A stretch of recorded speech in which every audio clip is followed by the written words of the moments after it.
খুব কমও না। এখানে যেসব আপনারা যারা আছেন তা কি করে বলি, আপনারা অনেকেই উঠতে পারবেন না, তাও যা উচ্চতা আছে। তুমি তো প্রথম একদম 1 নম্বরে উঠতেই পারবে না।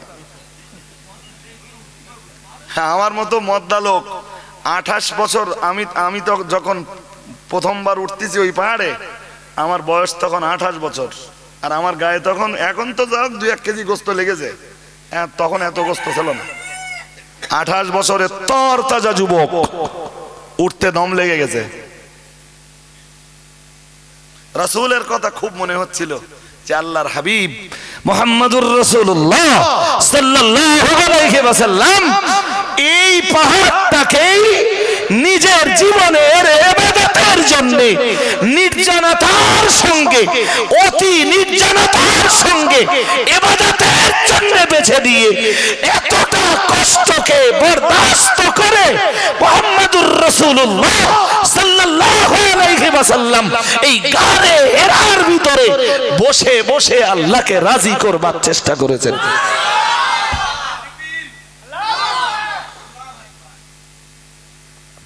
জি, ও 3 নম্বরের খুব দুরন্ত আর এক জবাব দিয়েছেন মুহাদ্দিসিনে কেরামরা, যে রাসূল গারে হেরা কেন বেছে নিলেন। আসলে অন্য অন্য পাহাড়েও গুহা আছে, কিন্তু আমরা যারা গারে হেরাটা দেখে এসছি, আমার দিকে তাকাতে হবে, না তাকালে বুঝবেন না। সবাই কি আমার বডি ল্যাঙ্গুয়েজটা দেখছেন? ল্যাঙ্গুয়েজ শুনতে হবে আর বডি ল্যাঙ্গুয়েজটা দেখতে হবে। এদিকে তাকান। গারে হেরার ঠিক মানে মাথার উপরে 2টা পাথর ঠিক এইভাবে সেট আপ হয়ে আছে। আমার হাতের দিকে দেখছেন? মনে করলুন এইটা একটা পাথর, আর আমার এই ডান হাত আর একটা পাথর, বাম হাত আর একটা পাথর, ঠিক এইভাবে। ওই জল করে যে আলাগুলো হয়, ছোট ছোট ছোট ছোট আলা, আলা বোঝেন? এরম ছোট ছোট 2টো চাল থাকে না? আরে হ্যাঁ না বলে না? জি, 2 চালা ঘর বলা যাবে, কিন্তু ঘর বললে অনেক বড় হয়ে যাচ্ছে। ঠিক ওই আলা টাইপের যেরকম চাল, ঠিক আল্লাহ তার রাসূলকে ওই গুহাতে জায়গা দিয়ে, ওই গুহাতে তার ইবাদত করিয়ে, ওই গুহার ভিতরে আসমানের শ্রেষ্ঠ কিতাব কোরআনুল কারীম বিশ্বনবীর উপরে নাযিল করবেন। তাই পাহাড়টাকে যখন তৈরি করেছেন আল্লাহ, ঠিক ওই পাহাড়ের উপরে ওই গুহার মাথায় ওই পাথরটাকে ঠিক ওইভাবেই, 2টো পাথর দুটিকে ওইভাবেই সেট আপ করে দিয়েছেন। আমার এটাই ধারণা হলো সেদিন, যে এ তো মানুষই তৈরি করেনি, তা তৈরি করেছেন কে? আরে জোর করে বলবেন তো। হ্যাঁ, তো যখন আল্লাহ এই পাহাড় তৈরি করেছেন, আমাদের নবী তখন আসতেছে নাকি দুনিয়ায়? কথা বলেন, আমাদের নবী তখন দুনিয়ায়? এই পাহাড় যখন তৈরি করেছেন আল্লাহ, আদম নবী তখন দুনিয়ায় আসতেছে? জোর করে বলেন, আসতেছে? তখনও আসেনি আদম নবী। পাহাড় টাহাড় তৈরি করার অনেক পরে তো আল্লাহ আদম নবীকে পাঠাচ্ছেন। আর আদম নবীর কত পরে আখিরি নবী আসতেছেন।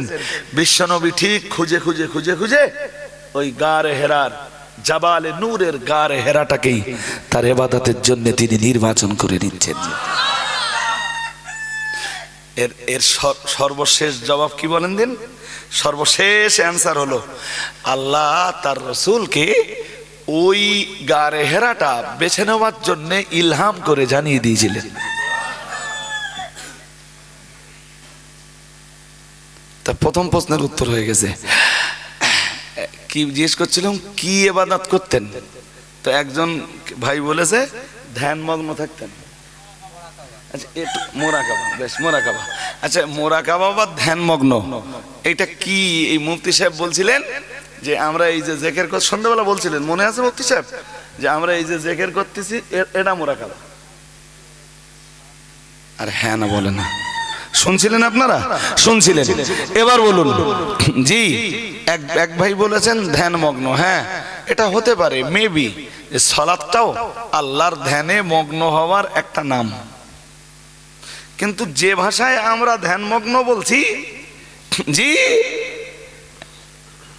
যে মানে যেভাবে আর যে ভাষায় আমরা ধ্যানমগ্ন বলছি, হাদিসের ভাষায় ওইটা আসেনি। কি এসছে হাদিসের ভাষায়? আম্মা জান আয়েশা বললেন ফায়াতাহান্নাতু ফীহি ওয়া হুয়া তাআব্বুদুল লায়ালি যাওয়াতিল আদাদ।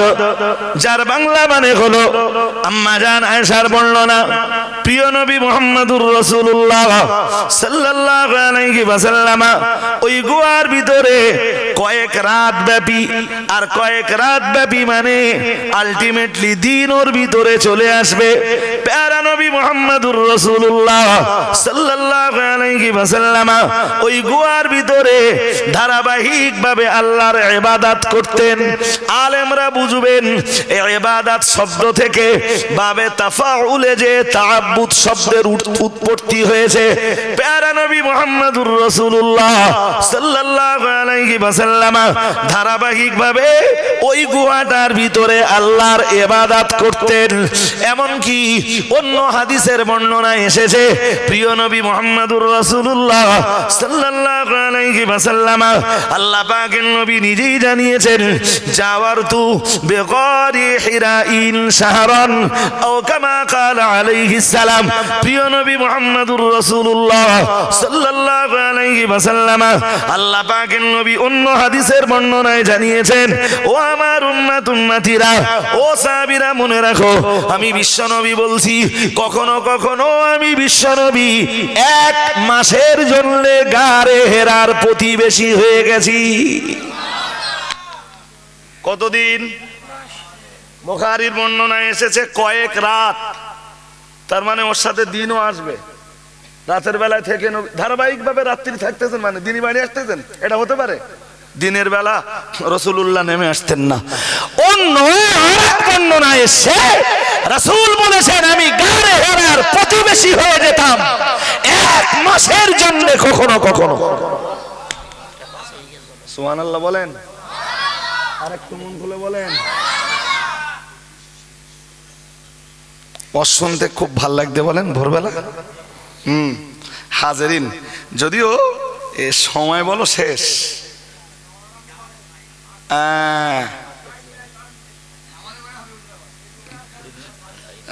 আজ নামাজের টাইম আজ কত শেষ বলেন দিন? 5:06 হয়েছে, সময় আছে না এখনো? আমরা নামাজ পড়ে নেব এক্ষুনি। জি, তাহলে নামাজ পড়ার আগে আর দোয়া করার পরিবেশ কি বলতেছেন আছে? তাহলে দোয়া ইনশাল্লাহ নামাজের পরে হবে। তা আমি 2-3 মিনিটে বলে এই যে বিষয়টা বলছিলাম, নবী কিসের ইবাদত করতেন? ইবাদত করতেন শিওর, হাদিস শরীফে ইবাদত শব্দ এসেছে, তাআব্বুদ শব্দ এসেছে। জি, আবার বলছি যাদের উযু নেই এক্ষুনি নামাজ শুরু হবে, উযু করে আসুন। যাদের উযু নেই উযু করে আসুন। ইবাদতটা কিসের ইবাদত করতেন? উত্তর নেই। আরে বাবা, নবীর বয়স তখন 40 হয়নি, 51 বছর বয়সে নবীর নামাজ আনতেছেন। কত বছর বয়সে? তাহলে গারে হেরায় নবী কি নামাজ পড়তেন? প্রশ্ন আসবে না? আর যদি নামাজ পড়তেন তো তখনও নবীর উপরে কোরআনও নাযিল হয়নি।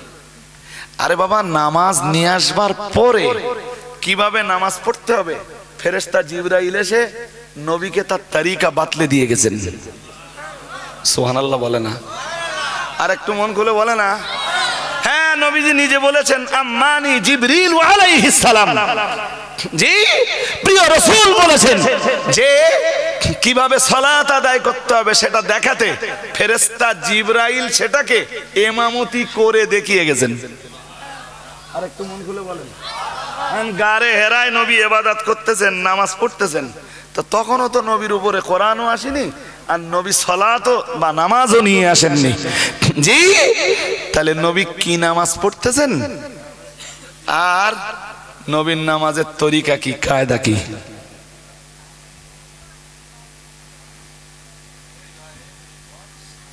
আমার কথা বুঝতেছেন নাকি? বুঝতেছেন? তাহলে কি মুসা নবীর মতো নামাজ পড়তেছেন না ঈসা নবীর মতো পড়তেছেন? আমাদের নবীর আগের নবী ঈসা, আগের নবী জোর করে বলে না, আর তারও আরো আগে মুসা, বিশিষ্ট নবী তারা। ভালো করে মাথায় রাখুন, এর জবাব দিতে যে মুহাদ্দিসিনে হযরতরা এক একজন এক এক রকম জবাব দিয়েছেন, তবে ফাইনাল ডিসিশনটা মনে রাখুন। না না না না না, প্রিয় নবী মুহাম্মদুর রাসূলুল্লাহ সাল্লাল্লাহু আলাইহি ওয়াসাল্লাম তিনি পৃথিবীর মাটিতে এসে হযরত নবী মুসা আলাইহিস সালামের রেখে যাওয়া নিয়ম নীতির অনুসরণ তিনি করেননি। হযরত নবী ঈসা রূহুল্লাহ আলাইহিস সালামের রেখে যাওয়া নিয়ম নীতি ইবাদতের নিয়ম নীতির অনুসরণ তিনি করেননি। ও বাবাজিরা ভাইরা, বরং মুহাদ্দিসিনে কেরামরা লিখেছেন প্রিয় নবী মুহাম্মদুর রাসূলুল্লাহ সাল্লাল্লাহু আলাইহি ওয়াসাল্লাম গারে হেরায় যে ইবাদত করেছেন, আল্লাহর উপাসনা করেছেন, আল্লাহর আরাধনা করেছেন, আল্লাহর জন্য সাজদা দিয়েছেন, হযরত মুহাম্মদুর রাসূলুল্লাহ সাল্লাল্লাহু আলাইহি ওয়াসাল্লাম গারে হেরার এই ইবাদত করেছেন জাতির জনক, জাতির পিতা, তার পূর্বপুরুষ হযরত নবী ইব্রাহিম আলাইহিস সালামের অনুসরণে। আর একটু মন খুলে বলেন, কার অনুসরণে? হ্যাঁ, যে ইব্রাহিম আলাইহিস সালামের জমানার বহু নিয়ম নীতি শরিয়াতে মুহাম্মাদিতে জায়গা পেয়েছে। সুবহানাল্লাহ বলবেন না? আরে কোরবানি করতেছেন, কোরবানি তো কোরবানি কার জমানার থেকে শুরু হয়েছে? হ্যাঁ, হাজিরা যে সাফা মারওয়ার মাঝখানে দৌড়াচ্ছে কার জামানা থেকে শুরু হয়েছে? জোর করে বলেন, কার জামানা থেকে? হ্যাঁ, হাজিরিনে মজলিস। তাই মুহাম্মদুর রাসূলুল্লাহ সাল্লাল্লাহু আলাইহি ওয়াসাল্লামকে আল্লাহ মুসা নবীর অনুসরণ না করিয়ে, ঈসা নবীর অনুসরণ না করিয়ে আল্লাহ যতদিন তাকে কোরআন না দিয়েছেন ততদিন পর্যন্ত ইবাদতের কায়দা হিসাবে, স্টাইল হিসাবে মুহাম্মদুর রাসূলুল্লাহর জন্য ইব্রাহিম নবীর স্টাইলটাই নির্ধারণ করে দিয়েছিলেন। এই পর্যন্ত থাক। 11 হয়ে গেছে, ফজরের নামাজের আজান হবে, নামাজটা পড়ে নেই, ওই পর্যন্ত ওয়াজ থাকবে, দোয়া হবে ফজরের নামাজ পড়ে ইনশাল্লাহ। বলুন, তা দোয়া না করে চলে যাবেন আপনারা? হ্যাঁ, আখিরি দোয়াটা একটু লেজান, আল্লাহ কবুল করুন, বলুন আমিন, বলুন আমিন। কোন বছরের ফজর পর্যন্ত এত লোক থাকে না, তাই না বলবে? এবার আলহামদুলিল্লাহ সবচাইতে বেশি। তাহলে এবার তো আপনারা গ্রামে গ্রামে প্রচার করবেন যে ভাই বলো শেষে ওয়াজ করে, তাহলে যদি ফজরের রক্তে এসে কিছু লোক বেশি পাওয়া যায়। অনেকে এসে আমার বলেছে ভাই আপনি কখন উঠবেন? আচ্ছা, আমি প্রথমে উঠলে হয়? জি, আমাদের সংগঠনের এত এত ওলামারা রয়েছেন, তাদের কম বেশি হক আছে, আমি উঠে পড়লে তো হবে না ওই সময়। জি, আর আমি ওই সময় উঠলে এই সময়টা এই যে মানুষগুলো আছেন এতক্ষণ কখন চলে যেতেন আপনারা? হ্যাঁ, আজান হোক, ফজরের নামাজটা আমরা আদায় করে নিয়ে আর একবার বসবো ইনশাল্লাহ। ইনশাল্লাহ বলুন। জি, আজানের পরে সুন্নাত পড়বেন। আজানটা হয়ে যাক। ইব্রাহিম আজান দে।